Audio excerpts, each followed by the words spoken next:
ನಮಸ್ತೆ ವೀಕ್ಷಕರೇ, ಜಾತಕ ಬಲ ವಿಶೇಷ ಕಾರ್ಯಕ್ರಮಕ್ಕೆ ಸ್ವಾಗತ. ನಾನು ವಿನುತಾ ಪರಮೇಶ್. ವೀಕ್ಷಕರೇ, ಇವತ್ತು ಸೋಮವಾರ, ವಾರದ ಮೊದಲ ದಿನ. ಈ ದಿನದ ವಿಶೇಷತೆ ಜೊತೆಗೆ 12 ರಾಶಿಗಳು ಹಾಗೂ ನೀವು ಕಳಿಸಿರುವ ಸಂದೇಶಗಳ ಬಗ್ಗೆ ತಿಳಿಸ್ಕೊಡ್ತಾ ಹೋಗ್ತೇವೆ. ಮೊದಲಿಗೆ ಕಾರ್ಯಕ್ರಮಕ್ಕೆ ಪ್ರಾಜ್ಞರಾದ ಶ್ರೀ ಶ್ರೀಕಂಠ ಶಾಸ್ತ್ರಿಗಳನ್ನ ಸ್ವಾಗತಿಸೋಣ. ಶಾಸ್ತ್ರಿಗಳೇ, ಕಾರ್ಯಕ್ರಮಕ್ಕೆ ಸ್ವಾಗತ. ನಮಸ್ಕಾರ. ಶಾಸ್ತ್ರಿಗಳೇ, ಇವತ್ತು ವಾರದ ಮೊದಲ ದಿನ ಸೋಮವಾರ, ಈ ದಿನದ ವಿಶೇಷತೆ ತಿಳಿಸ್ಕೊಡೋದಾದ್ರೆ? ಶ್ರೀ ಗುರುಭ್ಯೋ ನಮಃ. ಹರಿ ಓಂ. ಮೂರ್ತಿತ್ವೇ ಪರಿಕಲ್ಪಿತ ಶಶಿಭೃತೋ ವರ್ತ್ಮಾ ಪುನರ್ಜನ್ಮನ ಆತ್ಮೇತ್ಯಾತ್ಮವಿದಾಂ ಕೃತುಶ್ಚ ಯಜತಾಂ ಭರತ ಅಮರಜ್ಯೋತಿಷಾಂ ಲೋಕಾನಾಂ ಪ್ರಳಯೋದ್ಭವಸ್ಥಿತಿ ವಿಭಶ್ಚಾನೇಕಥಾಯ ಶ್ರುತೌ ವಾಚನ್ನ ಸದದಾತ್ವನೇಕ ಕಿರಣಃ ತ್ರೈಲೋಕ್ಯ ದೀಪೋ ರವಿಃ. ಸಮಸ್ತ ವೀಕ್ಷಕರಿಗೆ ಶುಭೋದಯ, ಶುಭ ಬೆಳಗು. ಈ ದಿನದ ಸಂದೇಶಗಳನ್ನು ಪರಿಶೀಲಿಸುವ ಪೂರ್ವದಲ್ಲಿ ಈ ಹೊತ್ತಿನ ಪಂಚಾಂಗವನ್ನು ಗಮನಿಸಿಕೊಳ್ಳೋಣ. ಶ್ರೀ ಪರಾಭವನಾಮ ಸಂವತ್ಸರ, ಉತ್ತರಾಯಣ, ಗ್ರೀಷ್ಮ ಋತು, ಅಧಿಕ ಜ್ಯೇಷ್ಠ ಮಾಸ, ಶುಕ್ಲ ಪಕ್ಷವಾಗಿದೆ. ಈ ದಿವಸ ಸೋಮವಾರವಾಗಿರತಕ್ಕಂಥದ್ದು, ನವಮಿ ತಿಥಿ, ಪೂರ್ವ ಫಲ್ಗುಣಿ ನಕ್ಷತ್ರ. ಈ ದಿವಸ ಸೋಮವಾರವಾಗಿದೆ. ಈಶ್ವರನ ಆರಾಧನೆಯನ್ನು ಮಾಡ್ತಕ್ಕಂಥ ದಿವಸ. ಶಿವನ ಸನ್ನಿಧಾನದಲ್ಲಿ ಶಿವನಿಗೆ ಬಿಲ್ವಾರ್ಚನೆ ತುಂಬ ಇಷ್ಟ. ಹೀಗಾಗಿ ಬಿಲ್ವಾರ್ಚನೆಯನ್ನು ಮಾಡಿಸ್ತಕ್ಕಂಥದ್ದು. ಶಿವನಿಗೆ ರುದ್ರಾಭಿಷೇಕ ಬಹಳ ಇಷ್ಟ. ರುದ್ರಾಭಿಷೇಕವನ್ನು ಮಾಡಿಸ್ತಕ್ಕಂಥದ್ದು. ಶಿವನಿಗೆ ದಧ್ಯನ್ನು, ಮೊಸರನ್ನು ಅಂತ ಕರೀತಾರೆ, ಅದು ತುಂಬ ಪ್ರಿಯ. ಅದನ್ನು ನೈವೇದ್ಯ ಮಾಡಿಸ್ತಕ್ಕಂಥದ್ದು. ಹೀಗೆ ಯಾವುದೋ ಒಂದು ಬಗೆಯಲ್ಲಿ ಪರಶಿವನ ಧ್ಯಾನ, ಅವನ ಸ್ಮರಣೆ, ಇವುಗಳು ನಮ್ಮ ಮನಸ್ಸನ್ನು, ತುಂಬ ಜನಕ್ಕೆ ಕೋಪ ಕಂಟ್ರೋಲ್ ಮಾಡಲಿಕ್ಕಾಗಲ್ಲ ಅನ್ನೋ ಒಂದು ಕಂಪ್ಲೇಂಟ್ ಇದೆ. ನನ್ನ ಮಕ್ಕಳು ತುಂಬ ಕೋಪಿಷ್ಠರು, ಮಾತು ಕೇಳಲ್ಲ. ನನ್ನ ಗಂಡ ತುಂಬ ಕೋಪಿಷ್ಠ, ಮಾತು ಕೇಳಲ್ಲ. ಹೀಗೆ ಅದು ವಯಸ್ಸ ವರಸ. ಗಂಡ ಬಂದುಬಿಟ್ಟು ಹೆಂಡತಿ ಮಹಾ ಕೋಪಿಷ್ಠೆ, ಮಾತು ಕೇಳಲ್ಲ. ಹೀಗೆ ಈ ಕೋಪ ನಿಗ್ರಹ ಮಾಡುವುದು ಹೇಗೆ? ಅದಕ್ಕೆ ಒಂದೇ ದಾರಿ, ಶಿವನ ಆರಾಧನೆ ಮಾಡೋದು. ಶಿವನಿಗೆ ರುದ್ರಾಭಿಷೇಕವನ್ನು ಮಾಡಿಸ್ತಕ್ಕಂಥದ್ದು. ಮನ್ಯು ಅಂತ ಕರೀತಾರೆ ಕೋಪವನ್ನು. ಅವನು ಮನ್ಯುವಿನ ಅಧಿಪತಿ, ಕೋಪದ ಅಧಿದೇವತೆ. ಎಲ್ಲ ಕೋಪವನ್ನು ನಿಗ್ರಹ ಮಾಡ್ತಕ್ಕಂಥವನು ಮತ್ತು ಪ್ರಕಟ ಮಾಡ್ತಕ್ಕಂಥವನು, ಎರಡೂ ಇದೆ. ಕೋಪತಾಪಗಳೊಂದೇ ಮಂಕುತಿಮ್ಮ ಅಂತ ಹೇಳ್ತಾರಲ್ಲ DVG. ಅವನು ಘೋರನೂ ಹೌದು, ಶಾಂತನೂ ಹೌದು. ಆದರೆ ಸಂದರ್ಭ ಬಂದಾಗ ಯಾವಾಗ ಘೋರವಾಗಬೇಕು, ಯಾವಾಗ ಶಾಂತವಾಗಿರಬೇಕು, ಇವುಗಳು ನಮ್ಮ ಬುದ್ಧಿಗೆ ಹೊಳಿಬೇಕು. ಆಗ ಅದು ಕೋಪವಾಗಿರೋಲ್ಲ. ಅದು ಸಂದರ್ಭಾನುಸಾರ ಅದು ತನ್ನ ಶಕ್ತಿಯನ್ನು, ಅಥವಾ ಅದು ಯಾವುದೋ ಒಂದು ಆ ಕೋಪದ ಒಂದು ಸಂದರ್ಭ, ಅದು ಯಾಕಾಗಿ ಅಂದರೆ ಮತ್ತೊಂದು ದುಷ್ಟತೆಯನ್ನು ಎದುರಿಸಲಿಕ್ಕೆ ಅದು ಬೇಕಾಗುತ್ತೆ. ಆ ಸಂದರ್ಭದಲ್ಲಿ ಬಂದರೆ ಅದು ಬಹಳ ಒಳ್ಳೆಯದೇ, ಅದು ಅಲಂಕಾರವಾಗುತ್ತೆ. ಶಿವ ಅಂಧಕಾಸುರನ ಸಂಹಾರ ಮಾಡುವಾಗ ಕೋಪ ಮಾಡ್ಕೊಳ್ಬೇಕಾಗತ್ತೆ. ತ್ರಿಪುರಾಸುರನ ಸಂಹಾರ ಮಾಡುವಾಗ ಅಂತಹ ಒಂದು ಕೋಪ ಬೇಕಾಗುತ್ತೆ. ರಾಮ ಸದಾ ಮಂಗಳಮೂರ್ತಿ. ಅವನನ್ನು ನಾವು ಲೋಕಾಭಿರಾಮ, ಶ್ರೀರಾಮ ಅಂತ ಕರಿತೀವಿ. ಅವನು ನೋಡಮ್ಮ, ಅವನ ಸ್ವರೂಪವೇ ಮಂಗಳ ಸ್ವರೂಪ ಅಂತ. ಹಾಗಿದ್ದರೆ ರಾವಣಾಸುರ ಎದುರುಗಡೆ ಬಂದಾಗ ಅವನು ಯಮ ಆಗಬೇಕಾಗತ್ತೆ. ಆ ರೀತಿಯಲ್ಲಿ ಕೋಪ ಕೆಟ್ಟದ್ದು ಅಂತಲ್ಲ, ನಮಗೆ ಸದಾ ಬರ್ತಾಯಿದ್ರೆ ಅದು ಕೆಟ್ಟದ್ದು. 24 ಗಂಟೆನೂ ಕೋಪ ಮಾಡ್ಕೊಂಡು ಮುಖ ಸೆಂಡ್ರಿಸ್ಕೊಂಡು ಹುಬ್ಬು ಗಂಟು ಹಾಕ್ಕೊಂಡಿದ್ದರೆ ಅದಕ್ಕೆ ಅರ್ಥ ಇಲ್ಲ. ಹೀಗಾಗಿ ಇದು ಒಂದು ದಿನದಲ್ಲಿ ಮುಗಿದು ಹೋಗ್ತಕ್ಕಂಥದ್ದಲ್ಲ. ಪರಶಿವನನ್ನು ಇವತ್ತು ನಾನು ಅಭಿಷೇಕ ಮಾಡಿಸ್ಬಿಟ್ನಪ್ಪ, ಮುಗೀತು, ನನ್ನ ಕೋಪ ಶಮನ ಆಗುತ್ತೆ ಅಂತಲ್ಲ. ಅಭಿಷೇಕ ಪ್ರತಿ ದಿವಸ ಮಾಡಿಸ್ಬೇಕು. ಪ್ರತಿ ದಿವಸ ಶಿವನ ಮಂತ್ರಗಳನ್ನು ಕೇಳಿಸ್ಕೊಳ್ತಾ ಅಭಿಷೇಕ ತೀರ್ಥವನ್ನು ತಗೊಳ್ತಾ ಅದು ಅಭ್ಯಾಸವಾಗುತ್ತೆ. ಅವನ ಅನುಗ್ರಹದಿಂದಾಗಿ ನಮಗೆ ಒಂದು ಶಾಂತ ವಾತಾವರಣ, ಸಂದರ್ಭಾನುಸಾರ ಹೇಗೆ ವರ್ತಿಸಬೇಕು ಅನ್ನೋದು ಗೊತ್ತಾಗುತ್ತೆ. ಇದು ಪರಮೇಶ್ವರನಿಂದ ಬರತಕ್ಕಂಥ ನಮಗೆ ವರ. ಹೀಗಾಗಿ ಕೋಪ ಮಾಡ್ಕೊಳ್ತಾ ಇದ್ದೀರಾ, ಈಶ್ವರನ ಸನ್ನಿಧಾನಕ್ಕೆ ಹೋಗಿ ರುದ್ರಾಭಿಷೇಕ ಮಾಡಿಸಿ. ಅಭಿಷೇಕದ ತೀರ್ಥ ಅದು ಮಂತ್ರ ತೀರ್ಥ. ಅದರಲ್ಲಿ ಶಿವನ ಶಕ್ತಿ ತುಂಬಿಕೊಂಡಿರುತ್ತೆ. ಯಾವಾಗ ನಿಮಗೆ ಅದು ಬರೀ ನೀರು ಅಂತಲ್ಲ, ಅದು ಮಹಾ ಪರಮೇಶ್ವರನ ಅನುಗ್ರಹ ಪ್ರಸಾದ. ಅದನ್ನು ಸ್ವೀಕರಿಸಿದಾಗ ನಿಮ್ಮೊಳಗೆ ಶಿವ ಇಳೀಬೇಕು. ಹೃದಯದೊಳಗೆ ಶಿವ ಇಳಿತಾನೆ. ಅದು ಇಂದ್ರಿಯಗಳ ಮೂಲಕ ಹೇಗೆ ಹೃದಯಕ್ಕೆ ರಕ್ತ ಸಂಚಲನವಾಗಿ ಎಲ್ಲ ಅವಯವಗಳಿಗೂ ರಕ್ತ ಪರಿಚಲನೆ ಆಗುತ್ತೋ, ಆ ರೀತಿಯಲ್ಲಿ ನೀವು ತೆಗೆದುಕೊಂಡ ತೀರ್ಥ ಹೃದಯದ ಆಳಕ್ಕಿಳಿದು ಜಠರಕ್ಕಿಳಿದು ಅದು ಸಂಪೂರ್ಣವಾಗಿ ರಕ್ತವಾಗಿ ವ್ಯಾಪಿಸ್ಕೊಳ್ಳುತ್ತೆ. ಇದು ಒಂದು ದಿನಕ್ಕಾಗಲ್ಲ. ಹೇಗೆ ಒಂದು ಗಾಯ ಆದಾಗ ಮಾತ್ರ ಒಂದು 15 ದಿನ ಕೋರ್ಸ್ ತೊಗೋಬೇಕಿದನ್ನು ಅಂತಾರೋ ಆ ರೀತಿಯಲ್ಲಿ ನೀವು ತಗೋಬೇಕು. ಒಂದು 6 ತಿಂಗಳು, ವರ್ಷ, 2 ವರ್ಷ, ಹೀಗೆ ನಿಮ್ಮ ತೀವ್ರತೆ ಜಾಸ್ತಿ ಇದ್ದರೆ ಸ್ವಲ್ಪ ಜಾಸ್ತಿ ಕಾಲ ಅದನ್ನು ಮಾಡಬೇಕು. ಅದು ಮಾಡ್ತಾ ಮಾಡ್ತಾ ಮಾಡ್ತಾ ಮಾಡ್ತಾ ನಿಮ್ಗೆ ಒಂದು ದಿವಸ ರಿಯಲೈಸ್ ಆಗುತ್ತೆ. ಭಗವಂತನ ಪ್ರಸಾದದಿಂದ ನಮಗೆ ಸ್ಪಷ್ಟತೆ ಗೊತ್ತಾಗುತ್ತೆ. ಇದಕ್ಕೆ ನಾನು ಕೋಪ ಮಾಡ್ಕೊಳ್ತಾ ಇರೋದು, ಇದಕ್ಕೆ ನಾನು ಸಮಯ ವ್ಯರ್ಥ ಮಾಡ್ತಾ ಇದ್ದೀನಿ, ಇವರಿಗ ನಾನು ಇಷ್ಟೊಂದು ಕೋಪ. ನಮ್ಮ ಇಂದ್ರಿಯಗಳ ಎಲ್ಲ ಆ ಚಟುವಟಿಕೆ ನಾವು ಹಿಂಡ್ತಾ ಇದ್ದೀವಿ. ಬಟ್ಟೆ ಹೆಣ್ದಾಗಿ ಇಂದ್ರಿಯಗಳನ್ನು ಮನಸ್ಸನ್ನು ಹಿಂಡುಕೊಳ್ಳೋದು ಯಾರಿಗಾಗಿ? ಬೇಡದೇ ಇರೋರಿಗಾಗಿ. ಹೀಗೆ ಇದು ಅರಿವಾಗ್ತಾ ಹೋಗುತ್ತೆ ನಿಮಗೆ. ಈಶ್ವರನ ಪ್ರಸಾದ ಸಿಕ್ಕೂಡಲೇ ಈ ಒಂದು ವ್ಯಕ್ತಿಗ ನಾನು ಇಷ್ಟೆಲ್ಲ ನನ್ನ ಶರೀರವನ್ನು ಶೋಷಣೆ ಮಾಡ್ಕೊಳ್ತಾ ಇದ್ದೀವಿ, ನನ್ನ ಮನಸ್ಸನ್ನು ಹಾಳು ಮಾಡ್ಕೊಳ್ತಾ ಇದ್ದೀನಿ, ಬಿಟ್ಟಾಕು. ಈ ಥರದ್ದು ಒಂದು ಭಾವನೆ ಬರಬೇಕಲ್ಲ, ಅದು ಸುಲಭ ಬರಲ್ಲ. ತೀರ್ಥ ಸೇವನೆಯಿಂದ ಬರ್ತಾ ಬರ್ತಾ ಬರ್ತಾ ಬರ್ತಾ ಪಕ್ವವಾಗ್ತೀರ. ನಂಬಿಕೆಯಿಂದ ಮಾಡಿ. ಒಂದು ಮಾತಿದೆ, ನಂಬಿಕೆಯಲ್ಲೇ ವಿಶ್ವಾಸದಲ್ಲೇ ಇರ್ತಕ್ಕಂಥದ್ದು ಭಗವಂತ. ದೈವೇ ತೀರ್ಥೇ ದ್ವಿಜೇ ಮಂತ್ರೇ ದೈವಜ್ಞೇ ಭಜಜೇ ಗುರು ಯಾದೃಶಿ ಭಾವನಾಯಸ್ಯ ಸಿದ್ಧಿರ್ಭವತಿ ತಾದೃಶಿ ಅಂತ.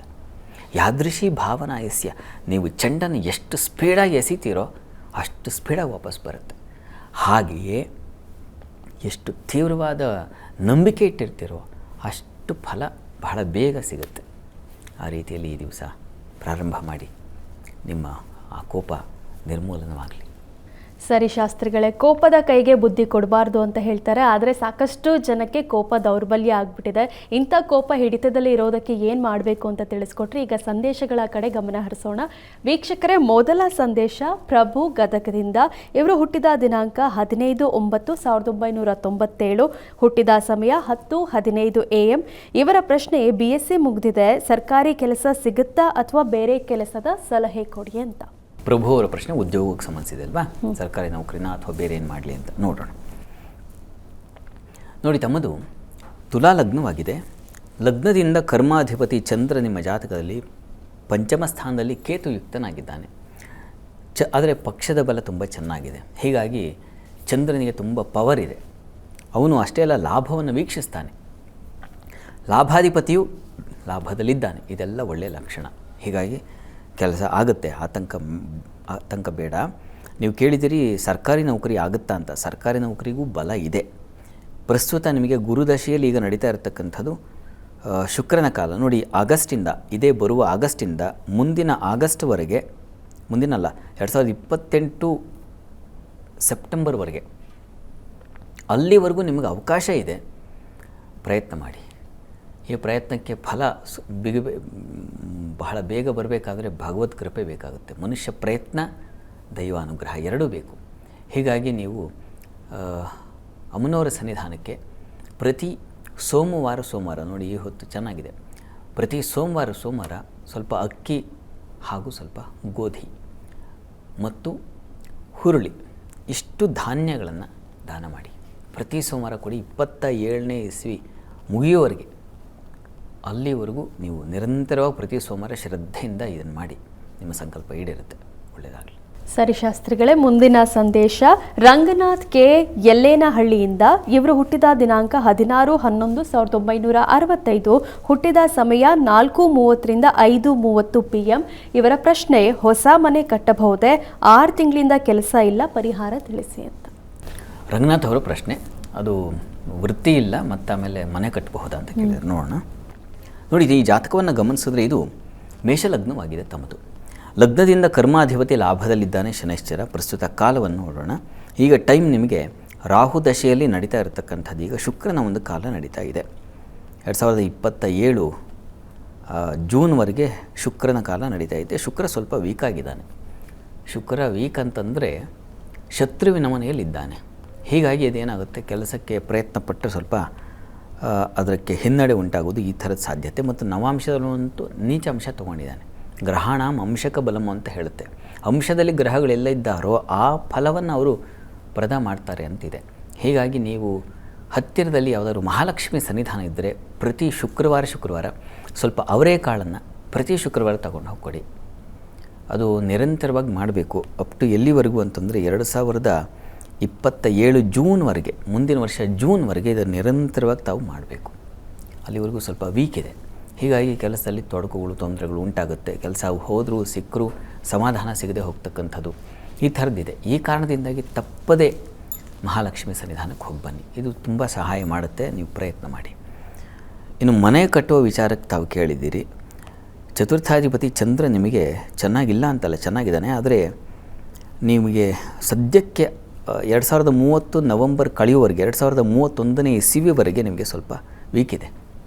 ಆಮೇಲೆ ಯೋಚನೆ ಮಾಡಿ. ಆಗ ಭಾಗ್ಯಾಧಿಪತಿ ಕಾಲ ಶುರುವಾಗುತ್ತೆ. ಅಲ್ಲಿಂದ ಸ್ವಲ್ಪ ಅದೃಷ್ಟ ನಿಮಗೆ ಕುಲಾಯಿಸುತ್ತೆ, ಚೆನ್ನಾಗಾಗುತ್ತೆ. ಒಳ್ಳೆಯದಾಗಲಿ. ಸರಿ ಶಾಸ್ತ್ರಿಗಳೇ, ಮುಂದಿನ ಸಂದೇಶ ಯಶವಂತ್ ವಿ ತೋಟದ ಹೊಳಲ್ಕೆರೆಯಿಂದ. ಇವರು ಹುಟ್ಟಿದ ದಿನಾಂಕ 4/8/1998, ಹುಟ್ಟಿದ ಸಮಯ 9:20 AM. ಇವರ ಪ್ರಶ್ನೆ ಸರ್ಕಾರಿ ಕೆಲಸ ಮತ್ತು ಮದುವೆ ಬಗ್ಗೆ ತಿಳಿಸಿ ಅಂತಿದ್ದಾರೆ. ಯಶವಂತ್ ಅವರ ಪ್ರಶ್ನೆ ವಿವಾಹ ಮತ್ತು ವೃತ್ತಿ ಬಗ್ಗೆ ಇದೆ ಅಲ್ವಾ? ಜಾತಕ ನೋಡೋಣ. ನೋಡಿ, ತಮ್ಮದು ಕನ್ಯಾ ಲಗ್ನವಾಗಿದೆ. ಲಗ್ನದಿಂದ ಕರ್ಮಾಧಿಪತಿ ಬುಧ, ಲಗ್ನಾಧಿಪತಿಯೂ ಹೌದು ಬುಧ. ಅವನು ವ್ಯಯದಲ್ಲಿದ್ದಾನೆ, ರಾಹುಯುಕ್ತನಾಗಿದ್ದು ಸ್ವಲ್ಪ ದೋಷ. ಪ್ರಸ್ತುತ ಕಾಲವನ್ನು ನೋಡಿದ್ರೆ ನಿಮಗೆ ಈಗ ಶುಕ್ರಾದಿತ್ಯ ಸಂಧಿಶಾಂತಿ ಬೇರೆ ನಡೀತಾ ಇದೆ.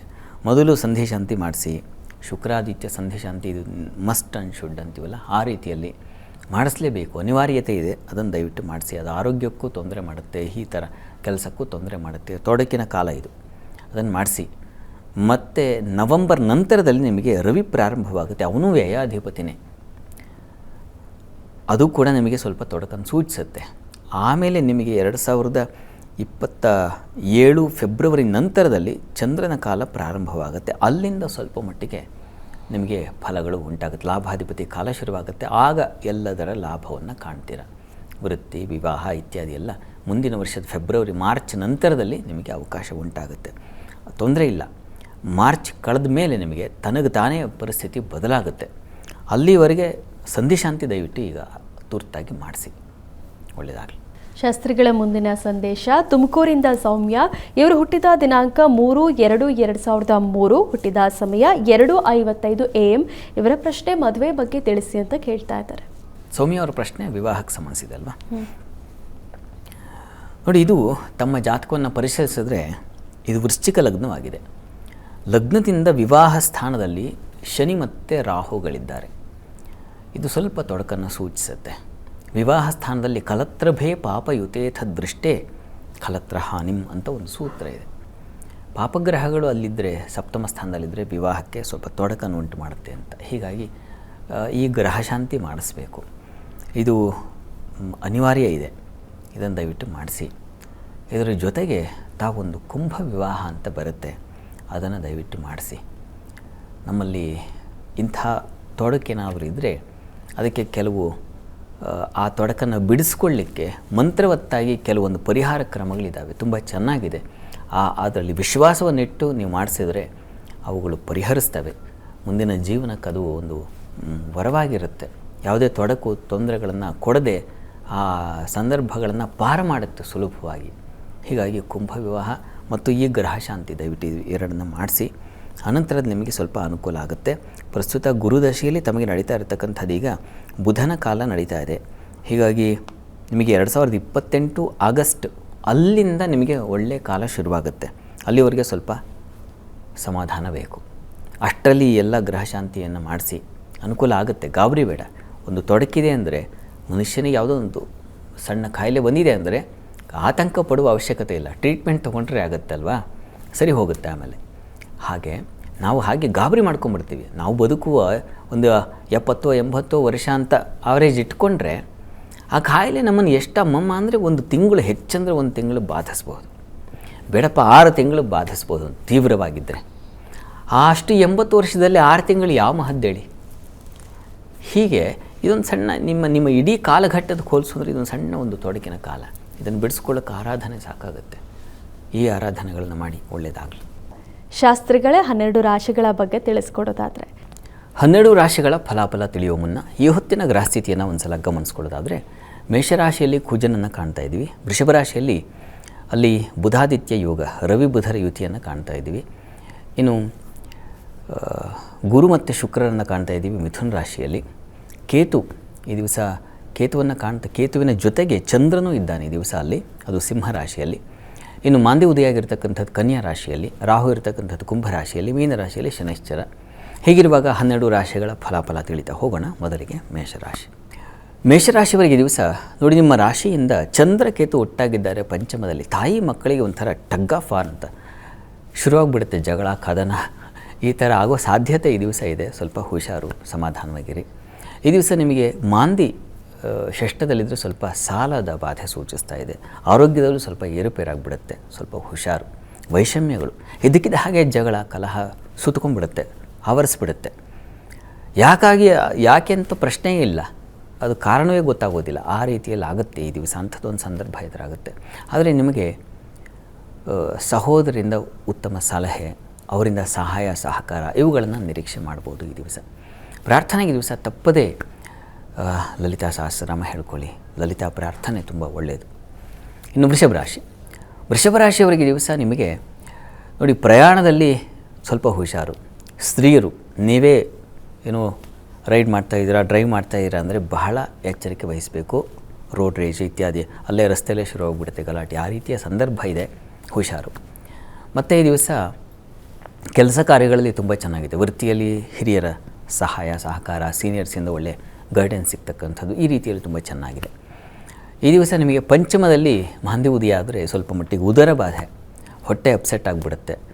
ಹೀಗಾಗಿ ಗಮನ ಇರಲಿ, ಪ್ರಿಕಾಷನ್ಸ್ ತಗೋಬೇಕಾಗುತ್ತೆ. ಆಹಾರದಲ್ಲಿ ವ್ಯತ್ಯಾಸ ಮಾಡ್ಕೋಬೇಡಿ ಈ ದಿವಸ.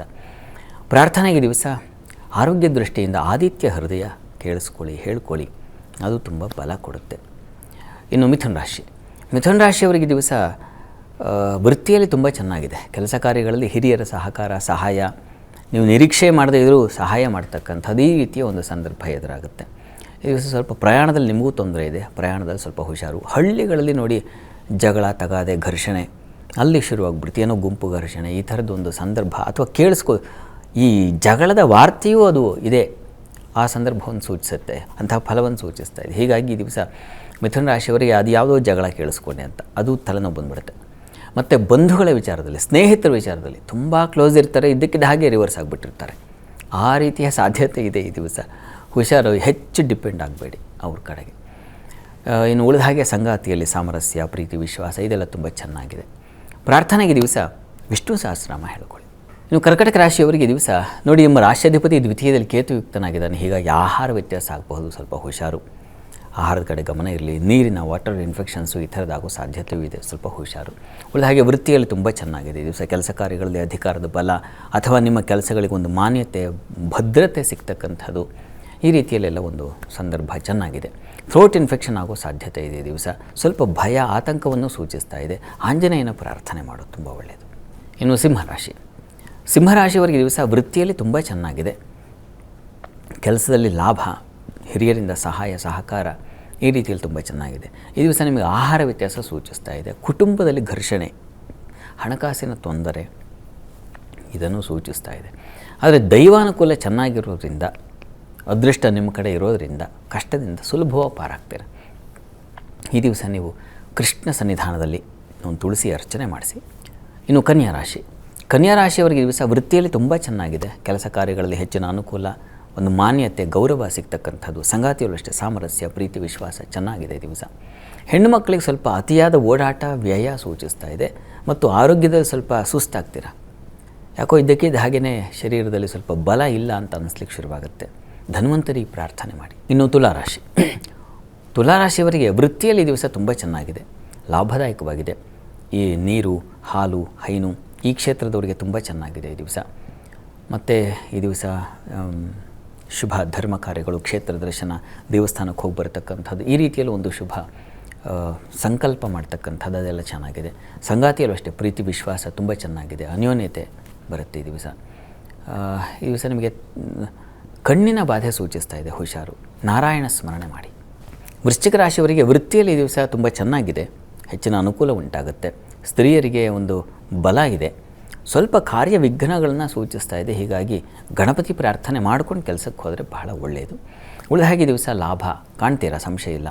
ಈ ದಿವಸ ನಿಮಗೆ ಶತ್ರುಗಳ ಬಾಧೆ ಇರೋದಲ್ಲ, ಅದನ್ನು ನಿಗ್ರಹಿಸುವ ಶಕ್ತಿ ಬರುತ್ತೆ.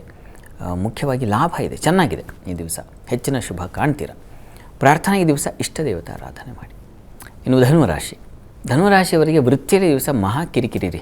ಈ ದಿವಸ ನೆಮ್ಮದಿಯಾಗಿ ಕೆಲಸ ಮಾಡಿದೆ ಅಂತಲೇ ಇಲ್ಲ, ಏನೋ ಒಂದು ತೊಡಕು ವಿಘ್ನಗಳು ಅದನ್ನು ಸೂಚಿಸ್ತಾ ಇದೆ ಈ ದಿವಸ. ಹೀಗಾಗಿ ಕೆಲಸದಲ್ಲಿ ಈ ಮೊದಲೇ ಪ್ರಿಪೇರ್ ಆಗಿ ಹೋಗಿಬಿಟ್ರೆ ಇದಿದೆ ಅಂತ ಅದಕ್ಕೇನೋ ಒಂದು ಸಿದ್ಧತೆ ಮಾಡ್ಕೊಳ್ಳೋಕ್ಕಾಗತ್ತೆ. ಗಣಪತಿ ಪ್ರಾರ್ಥನೆ ನೀವು ಕೂಡ ಗಣಪತಿ ಸನ್ನಿಧಾನಕ್ಕೆ ಹೋಗಿ ಸ್ವಲ್ಪ ಬೆಲ್ಲ ಸಮರ್ಪಣೆ ಮಾಡಿ ಆಮೇಲೆ ಕೆಲಸಕ್ಕೆ ಹೋಗಿ ಬಹಳ ಒಳ್ಳೆಯದು. ಉಳಿದ ಹಾಗೆ ದಿವಸ ಸಂಗಾತಿಯಲ್ಲಿ ಸಾಮರಸ್ಯ, ಪ್ರೀತಿ, ವಿಶ್ವಾಸ ಚೆನ್ನಾಗಿದೆ. ಬುದ್ಧಿಶಕ್ತಿ ಬಲವಾಗಿರುತ್ತೆ, ಧೈರ್ಯ ಇದೆ, ಸಂಶಯ ಇಲ್ಲ ಅದರಲ್ಲಿ.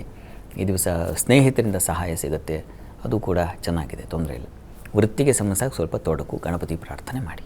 ಮಕರ ರಾಶಿಯವರಿಗೆ ದಿವಸ ಕೆಲಸಗಳಲ್ಲಿ ಸ್ವಲ್ಪ ಮಟ್ಟಿಗಿನ ತೊಡಕನ್ನು ಕಾಣ್ತಾ ಇದ್ದೀರಾ. ಈ ದಿವಸ ಸ್ವಲ್ಪ ತೊಡಕನ್ನು ಸೂಚಿಸ್ತಾ ಇದೆ. ತಂದೆ ಮಕ್ಕಳಲ್ಲಿ ಸ್ವಲ್ಪ ಮನಸ್ತಾಪ ಬರುತ್ತೆ. ಯಾವುದೋ ಒಂದು ಶುಭ ಕಾರ್ಯವೋ, ಧರ್ಮ ಕಾರ್ಯವೋ, ಉತ್ತಮ ಕಾರ್ಯಗಳನ್ನು ನೀವು ಇದು ಒಳ್ಳೆಯದು ಅಂದ್ಕೊಂಡಿರ್ತೀರ, ಅದು ವ್ಯತಿರಿಕ್ತವಾದ ಫಲ ಕೊಡುತ್ತೆ. ಅಥವಾ ಇನ್ಯಾರೋ ಒಂದು ತೊಡಕು ಮಾಡ್ತಾರೆ, ಕಾರ್ಯಗಳಿಗೆ ತೊಡಕುಗಳು ಬರೋ ಸಾಧ್ಯತೆ ಇದೆ. ಇನ್ನು ಈ ದಿವಸ ನಿಮಗೆ ಸಂಗಾತಿಯ ಆರೋಗ್ಯದಲ್ಲಿ ವ್ಯತ್ಯಾಸ ಆಗುತ್ತೆ. ಅವರಿಂದ ನಷ್ಟವೂ ಸಂಭವಿಸಬಹುದು. ಸಂಗಾತಿಯಿಂದ ನಿನ್ನಿಂದ ಹೀಗಾಯಿತು ಅಂತ ಕಂಪ್ಲೇಂಟ್ ಮಾಡೋದಾಗತ್ತೆ. ಈ ದಿವಸ ಶಿವಶಕ್ತಿಯರ ಆರಾಧನೆ ಮಾಡಿ. ಇನ್ನು ಕುಂಭರಾಶಿಯವರಿಗೆ ಈ ದಿವಸ ಕೆಲಸ ಕಾರ್ಯಗಳಲ್ಲಿ ತುಂಬ ಚೆನ್ನಾಗಿದೆ, ಹೆಚ್ಚಿನ ಅನುಕೂಲ ಕಾಣ್ತೀರಾ. ಈ ದಿವಸ ಸಾಹಸ ಕಾರ್ಯಗಳನ್ನು ಕೈಗೊಳ್ತೀರಾ. ಕಠಿಣ ಅನಿಸುತ್ತೆ, ಮಾಡ್ತೀನಿ ಅಂತ ಆ ರೀತಿಯಲ್ಲಿ ಒಂದು ವಿಶ್ವಾಸ ಇದೆ ನಿಮಗೆ. ಇನ್ನು ಮಕ್ಕಳ ವಿಚಾರದಲ್ಲೂ ತುಂಬ ಚೆನ್ನಾಗಿದೆ ಈ ದಿವಸ. ಸಂಗಾತಿಯಲ್ಲೂ ಅನ್ಯೋನ್ಯತೆ, ಪ್ರೀತಿ, ವಿಶ್ವಾಸ ಇರುತ್ತೆ. ಈ ದಿವಸ ನಿಮಗೆ ಒಂದು ಸಣ್ಣ ಅಪಮಾನ, ಇನ್ಸಲ್ಟ್ ಆಗಬಹುದು ಇನ್ನೊಬ್ಬರಿಂದ. ಇದರ ನಿವಾರಣೆಗೆ ಶಿವಸಹಸ್ರನಾಮ ಹೇಳ್ಕೊಳ್ಳಿ. ಮೀನರಾಶಿಯವರಿಗೆ ಈ ದಿವಸ ಕೆಲಸಗಳಲ್ಲಿ ತುಂಬ ಚೆನ್ನಾಗಿದೆ. ಕೆಲಸಗಳಲ್ಲಿ ಒಂದು ಬಲ, ಅಲ್ಲಿ ಯಾವುದೇ ತೊಡಕು ತೊಂದರೆ ಇಲ್ಲದೆ ಇರತಕ್ಕಂಥದ್ದು. ಸ್ನೇಹಿತರಲ್ಲಿ ಒಂದು ಸಹಾಯ ಸಹಕಾರಗಳು ಇದೆಲ್ಲ ತುಂಬ ಚೆನ್ನಾಗಿದೆ. ಕುಟುಂಬದಲ್ಲೂ ಸಹಕಾರ ಚೆನ್ನಾಗಿದೆ. ಹಣಬಲ ಇದೆ. ಮಾತು ಸ್ವಲ್ಪ ರೂಕ್ಷವಾಗಿರುತ್ತೆ, ಒರಟಾಗಿರುತ್ತೆ, ಆದರೆ ಅದು ಲಾಭವನ್ನೇ ತಂದುಕೊಡುತ್ತೆ. ಹಾಗಂತ ಯಾರ ಮೇಲೆ ಕೂಗಾಡೋದು ಅಂತಲ್ಲ ಅರ್ಥ. ಕೆಲಸಗಳನ್ನು ಸ್ವಲ್ಪ ಗಟ್ಟಿಯಾಗಿ ನಿರ್ಣಯ ತೆಗೆದುಕೊಂಡು ಮಾಡ್ತಕ್ಕಂಥದ್ದು, ಕಠಿಣ ಕೆಲಸವನ್ನು ಮಾಡ್ತಕ್ಕಂಥದ್ದು, ಆ ರೀತಿಯ ಒಂದು ಫಲ ಇದೆ. ಚೆನ್ನಾಗಿ ತೊಂದರೆ ಇಲ್ಲ. ಈ ದಿವಸ ಸಂಗಾತಿ ವಿಚಾರದಲ್ಲಿ ಸ್ವಲ್ಪ ಮನಸ್ತಾಪ ಬರುತ್ತೆ. ಲಕ್ಷ್ಮೀನಾರಾಯಣರನ್ನು ಪ್ರಾರ್ಥನೆ ಮಾಡ್ಕೊಳ್ಳಿ. ಈ ದಿವಸ 12 ರಾಶಿಗಳವರು, ರಾಶಿ ಗೊತ್ತಿಲ್ಲ ಅಂತಕ್ಕಂಥವ್ರು ಹೇಳಬಹುದಾದ ಮಂತ್ರ ಗಮನಿಸಿ. ಓಂ ದುರ್ಧರ್ಷಾಯ ನಮಃ. ಶಿವನ ಮಂತ್ರ ಕಠಿಣವಾದದ್ದನ್ನು ಜಯಿಸಿಕೊಡ್ತಾನೆ ಮಂತ್ರ ಹೇಳ್ಕೊಳ್ಳಿ. ಶಾಸ್ತ್ರಿಗಳೇ, ಈ ದಿನದ ವಿಶೇಷತೆ ಹಾಗೂ 12 ರಾಶಿಗಳ ಜೊತೆಗೆ ಸಂದೇಶಗಳ ಬಗ್ಗೆ ತಿಳಿಸ್ಕೊಟ್ರೆ ಧನ್ಯವಾದ. ಸರ್ವೇ ಜನಾಃ ಸುಖಿನೋ ಭವಂತು, ಸಮಸ್ತ ಸನ್ಮಂಗಳಾನಿ ಭವಂತು. ಎಲ್ಲರಿಗೂ ಶುಭವಾಗಲಿ. ವೀಕ್ಷಕರೇ, ಇದಾಗಿತ್ತು ಇವತ್ತಿನ ಜಾತಕ ಫಲ ವಿಶೇಷ ಕಾರ್ಯಕ್ರಮ. ನೇರ ದಿಟ್ಟ ನಿರಂತರ ಸುದ್ದಿಗಾಗಿ ನೋಡ್ತಾ ಇರಿ ಏಷ್ಯಾನೆಟ್ ಸುವರ್ಣ ನ್ಯೂಸ್. ನಮಸ್ಕಾರ.